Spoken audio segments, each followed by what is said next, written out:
Hello, you. Hello, you're beautiful.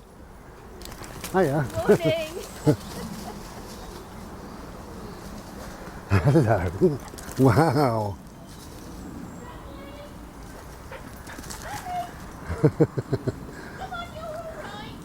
Hello, Bodie. Bodie, leave now. Bode. It's alright, it's just a bit more nervous. Ah, that's fair enough. Bodie, come here, please. Bode. Bodie, come here. Come here now. Hey. Bode. It's alright, he'll play for us. Oh, bless.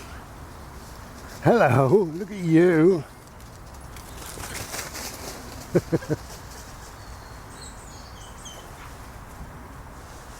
Oh, come on then, Bode, this way. Come on. Bode.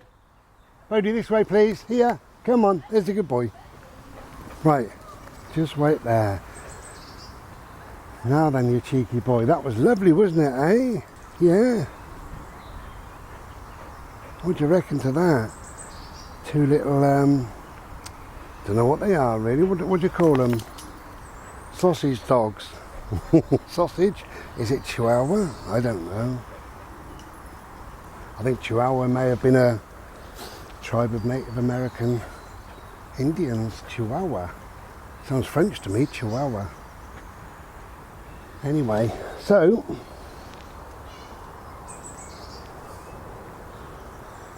we begin again.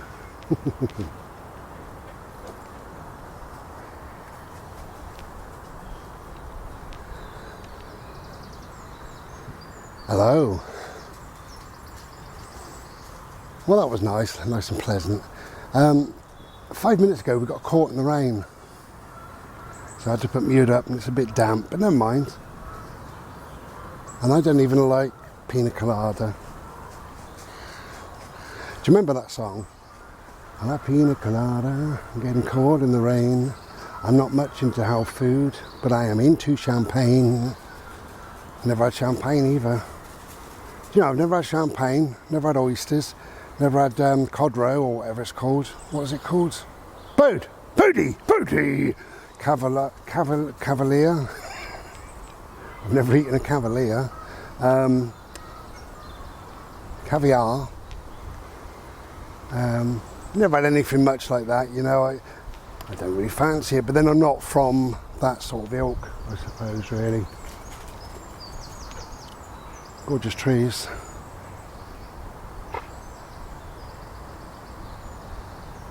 Lovely.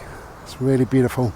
So I thought we'd come here because it was raining. I thought we'd come here because it kind of acts as a bit of an umbrella, I tells you, you know.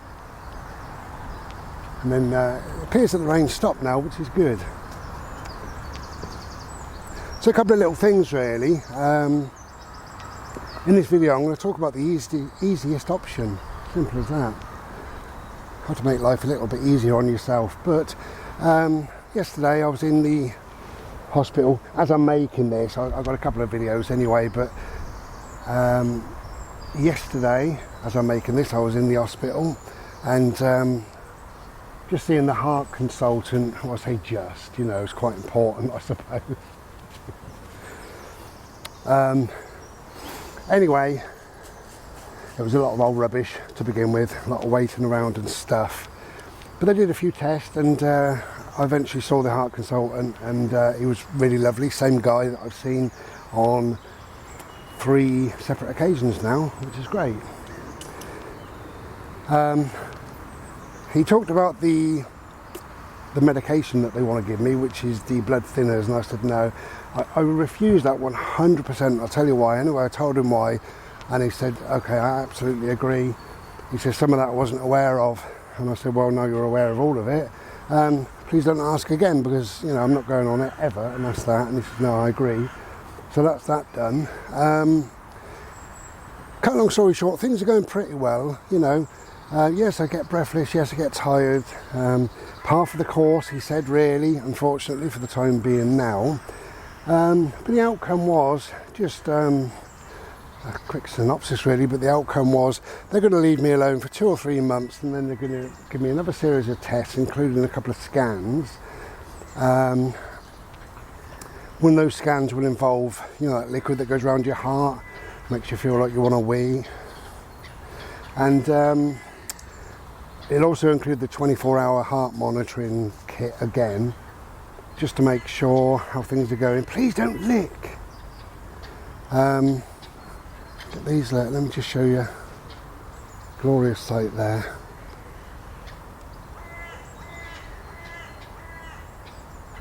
Look at them.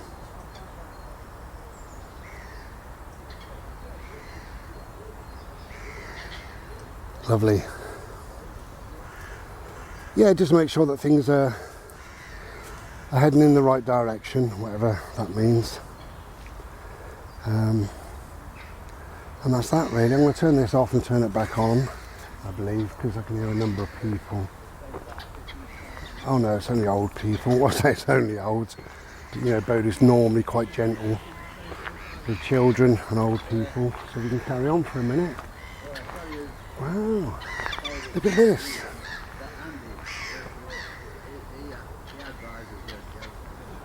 Somebody must be feeding them somewhere, I think.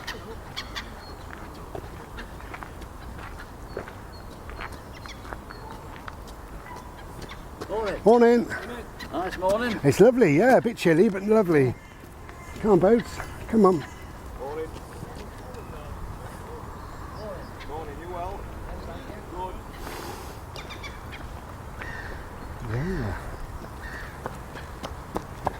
So, it is a nice day. It's a bit chilly.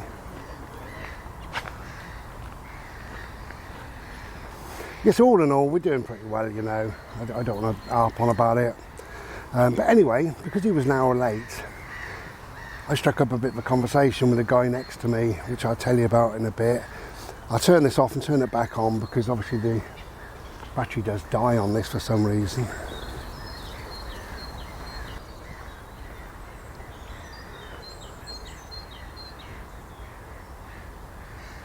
Wow. Roll on spring. They say it's going to be chilly in the next couple of weeks, really cold apparently. I've heard, well, you hear stories, don't you, -4, -8, who knows. Anyway, so my consultant was an hour late. A matey boy struck up a bit of a conversation with me. He said something like, "You're colourful." And I said, "Well, you're drab." And we laughed and got into a bit of a chat. And he was on about things like the digital ID. He said, "I'm not a fan of that digital ID they want to bring in. What do you think?" And I said, "I won't be taking part in that at all, you know." And he said, "Well, that's what I'm thinking." He said, "I'm not going to give them any details." And I said, "They've got your details. They don't need you, you know, your input to run this at all. So they've got, you know, whatever, your medical history, your police records, your arrest record, your prison record, your employment records, and they've got your bank details. They know how much you've got in savings. They know who you vote for. They know, they know loads. They know everything they need to know. So regardless of taking part or not, you know. And he said, "Oh, I suppose so, but there's no way out then." I said, "Well, there is. You know, the simplistic way out is you have to have a smartphone for this system to be able to run. So you don't have a smartphone, do you? Anything smart is either one or two things. It's either smart for the government, it's either good for them, or it empties your wallet. One or the other. That's it. That's smart.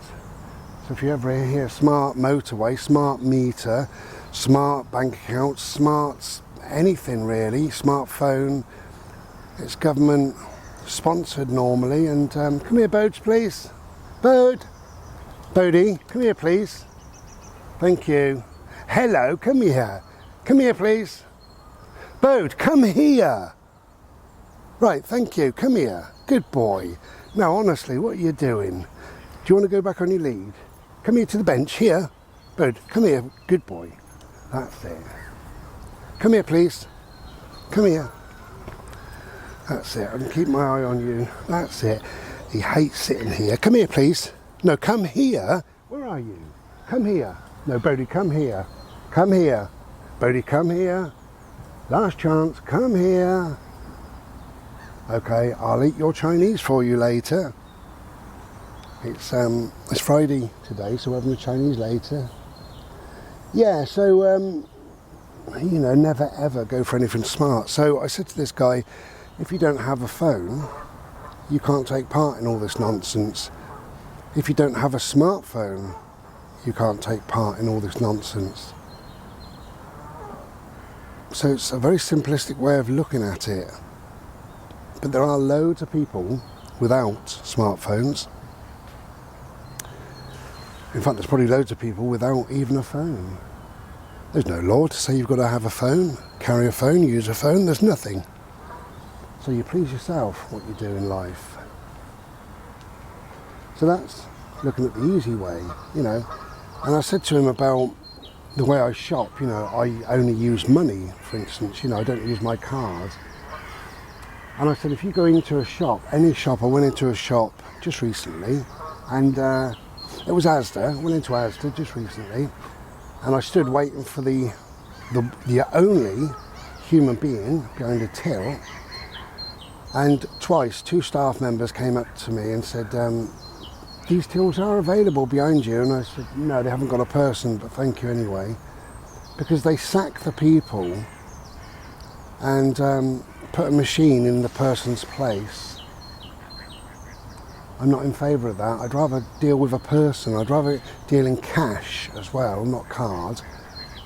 So if at all possible, which it is, I deal only in cash. And rightly so, why not, you know. And there's loads of ways. It's just simplifying your life, I think, really, you know. Hello, swans. You okay today? Yeah, you've got a bit of a brown head going on there, haven't you? Have a look at your head. You've been rubbing it on the ground, that's why. Bloody hell, get a wash.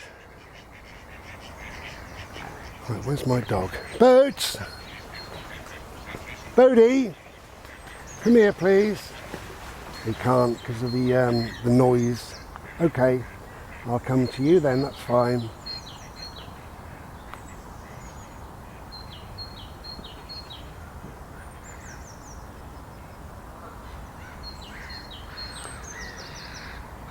Yeah, I live my life a little bit like that. How to simplify my life.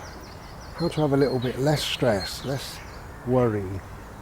How to step out of the system, not in a massive way, but in a way that kind of suits me.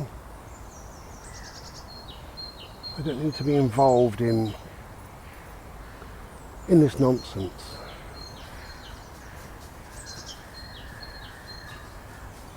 It's absolutely ridiculous. Digital ID.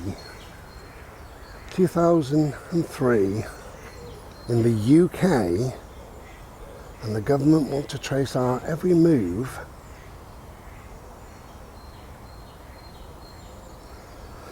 Well, they can trace yours, you know, but not mine. And of course they will still be able to trace me, you know, if I buy petrol or a train ticket or whatever, you know, they'll know roughly where I am and what I'm doing. But that's good enough for me, you know, to know roughly means that they actually don't really know. And a lot of it is just surmising and, you know, it's not what they want. It's really not what they want. They honestly want to know everything about me, and if I can prevent them knowing one thing or 2 things or, you know, 100 things, then I will, because it's got nothing to do with them. And we've got another thing is like they're climate lockdowns. I know people are being nice and they're saying, oh, they're 15-minute cities. Sounds lovely, doesn't it? Oh, 15 minutes. Oh, how wonderful. So I can go for 15 minutes and carry my shopping bag. And it sounds lovely, doesn't it? What a beautiful spring day. You imagine when it's pissing down with rain. You imagine snow. You imagine ice under your foot. You can't drive your car. You can't afford to drive your car. You're not allowed to drive your car. You get fined £100 if you go up the wrong road. £100. Absolutely ridiculous. So they are climate lockdowns. I'll tell you something about Oxford in a minute, about the poor air in Oxford.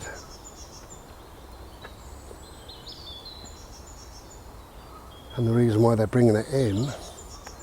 But again, with that, you know, avoid it. You know, avoid it at all costs, really. You know, smash the cameras up, cover your number plate up. You know, work out ways that you don't have to pay. Get rid of your smartphone again. You know, just have life a little bit different. Have it done more your way. There's a lot of people with big cameras. Tells me they're after something. Woodpecker, perhaps. This way, please, boat. I'll ignore them because sometimes we upset people with big cameras. You know, I go tramping through and Bodie's sniffing around and what have you, and then whatever bird or butterfly or something they want, it's flowing off. Yeah, so you look at how to simplify things, really, and don't get involved. Don't play the game, and life is easier and better. So, just to end this, I was looking at the air quality. Why are these lockdowns in certain areas? And as you know, they're starting. The main area is Oxford. So we look at Oxford and we look at the terrible air quality. The reason for these, they call them LTNs, which is low traffic neighbourhoods. But really, you know, it's climate lockdown because you are locked down. You're locked down to a small area and you get fined if you go out of that area. Craziness. So anyway, I looked at Oxford and I looked at the world's cities most polluted air zones, and looked at top 10, you know, thinking that maybe Oxford is number one, I don't know, or number two anyway. And it turns out that it was, I can't remember, a city in India that's number one, and Oxford isn't number two, much to my surprise and amazement.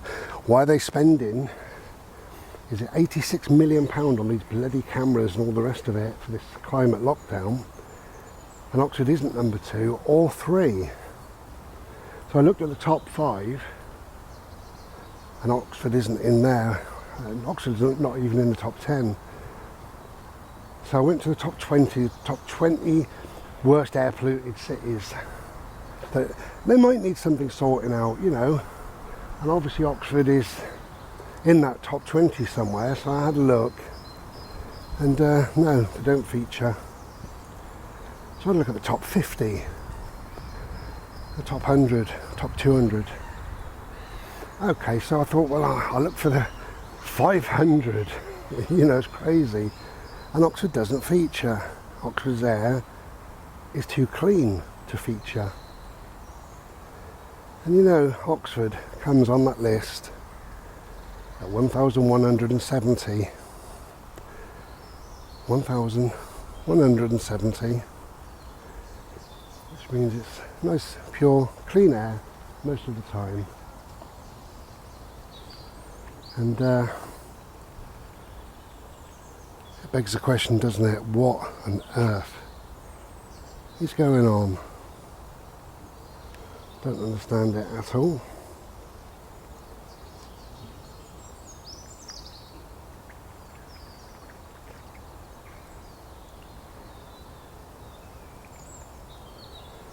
Pure white feathers, a beautiful look.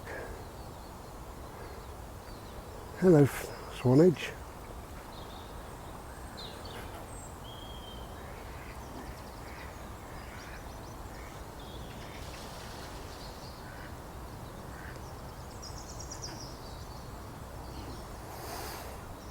Anyway, so I lived close to Oxford for many, many years, and never really noticed any problem with the air. And clearly, according to the World Clean Air Act thing that I was looking at, Oxford is well down, meaning its air is pure, clean, good. So there's no need for these lockdowns, these climate lockdowns. And of course, if you look at the climate, how it's changed, and it does change, I've always said, you know, it kind of goes in waves really. It gets cooler and hotter, cooler and hotter. When I was a child, when I was 15, they said that by the time I'm a man, by the time I'm 30, that parts of London will be coastal. That's what they said.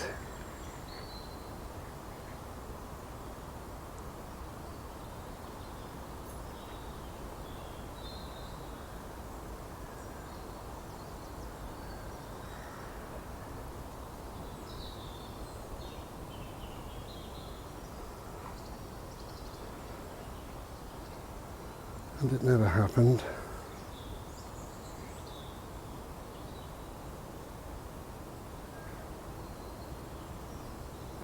And they said that we're entering a mini ice age. This is what they told me at school. They said within the next 100 years, things will slowly get colder and colder and colder. So you might have to do a button up on your jacket eventually, if you live for 100 years. Now they're saying, well, they said there was a hole in the ozone, didn't they? They said this was responsible and that's responsible, and oh no, it isn't, it's something else now, it's that or it's this. And this mini ice age is now, from a mini cooling age, has gone into a mini warming age. Although we haven't noticed any difference.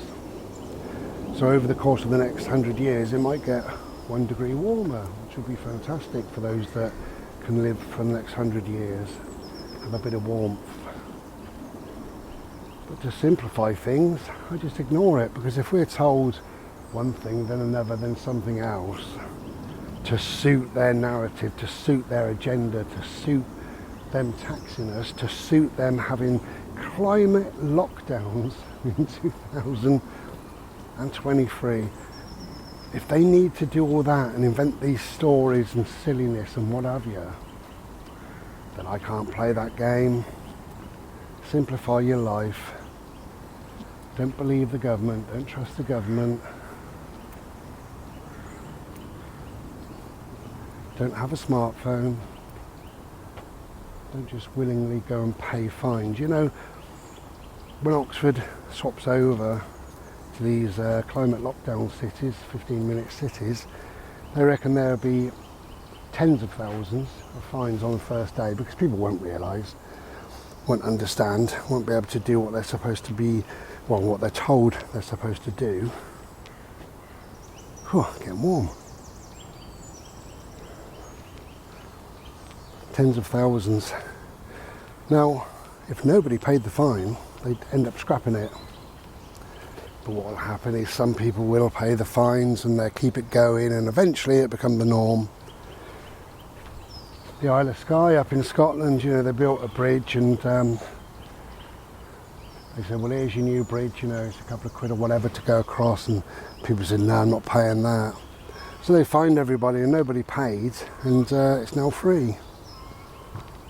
So there is strength in numbers. Simplify your life. Don't allow the government to rule your life. Take charge. Take care. And be well. Ta-da.